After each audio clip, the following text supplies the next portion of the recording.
Assalamualaikum warahmatullahi wabarakatuh. Perkenalkan, nama saya Naninda Uswatun Hasanah, kelas 12 TKJ 1, nomor presensi 24. Di sini saya mendapatkan tugas untuk menjawab soal latihan untuk UN. Dan saya mendapatkan bagian nomor 42 sampai 44. Langsung saja kita masuk ke dalam soal. Sebelum masuk ke dalam soal, di sini sudah terdapat sebuah teks untuk menjawab nomor 42 sampai nomor 44.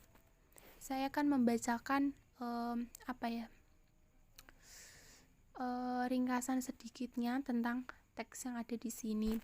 Teks ini tuh menjelaskan bahwa pada saat B.J. Habibie usia 40 tahun, ia memiliki karir yang sangat indah yang cemerlang dalam bidang desain dan konstruksi pesawat terbang di Jerman.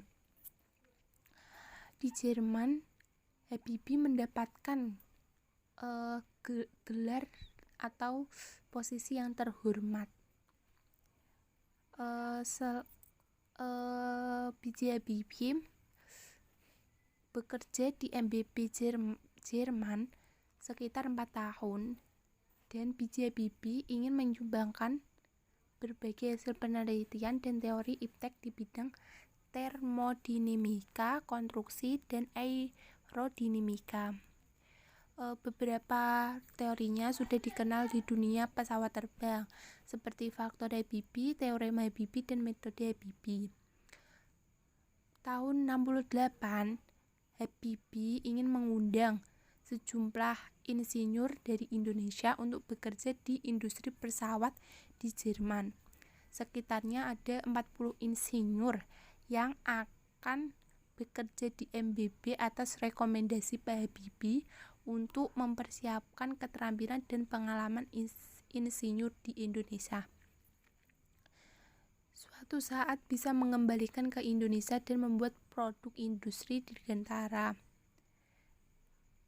Dan ketika Presiden Soeharto mengirim Ibnu Sutowo ke Jerman untuk bertemu dan membujuk Habibie agar pulang di Indonesia, dan Habibie segera mempersiapkan dan melepas gelar jabatan dan prestasi di Jerman. Itulah sedikit ringkasan cerita menurut saya. Kita masuk dalam soal. Pertama kita masuk soal 42. What is the purpose of text? Artinya apa tujuan teks itu? Apa yang menjadi tujuan penulis membuat sebuah teks di atas? Apakah A.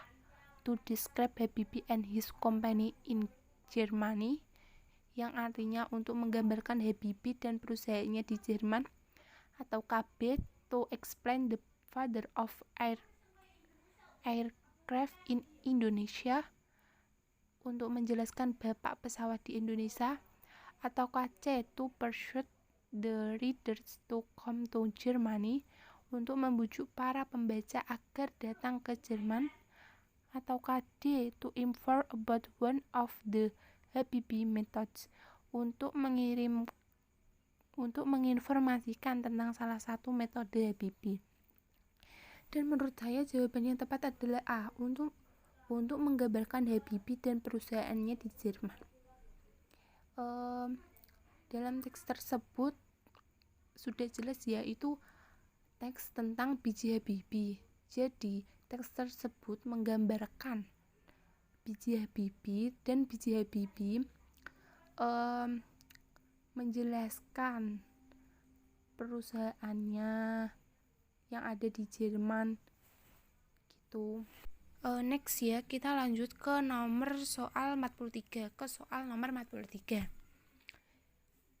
Kita bacakan, what did you Habibie do to prepare skill and experience of Indonesian engineers? Yang artinya apa yang Habibie lakukan untuk mempersiapkan keterampilan dan pengalaman insinyur Indonesia. Eh, soal ini sudah ada di teks ya, sudah tertera di teks itu pada paragraf kedua dengan kalimat kedua, yaitu about 40 engineer Indonesia could eventually, ya itu ya, sampai dengan itu diteruskan ya, yang artinya itu sekitar 40 insinyur Indonesia nantinya akan bekerja di MBB atas rekomendasi Pak Habibie untuk mempersiapkan keterampilan dan pengalaman insinyur di Indonesia. Jadi itu yang menjadi jawabannya ya, yaitu B. Dia merekomendasikan mereka untuk bekerja di Jerman. Sudah tertera ya, sudah tertera di situ. Dia merekomendasikan insinyur Indonesia untuk bekerja di Jerman. Next, kita lanjut ke nomor 44. From the text we can conclude that, artinya dari teks tersebut kita dapat menyimpulkan bahwa, di sini saya menjawab dengan jawaban saya A ya. Germany is the country that respect my Mr. Habibie very much. Jerman adalah negara yang sangat menghormati Pak Habibie. Kenapa saya bisa menjawab itu?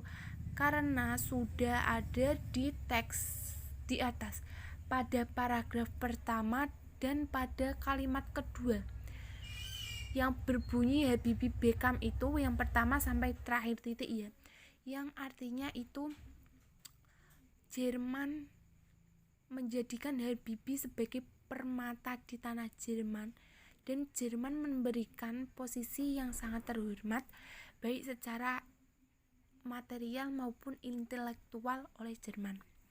Jadi jawabannya tepat adalah A ya, Jerman adalah negara yang sangat menghormati Pak Habibie.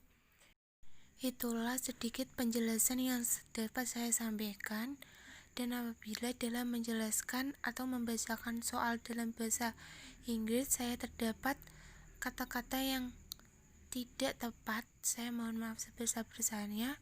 Terima kasih. Wassalamualaikum warahmatullahi wabarakatuh.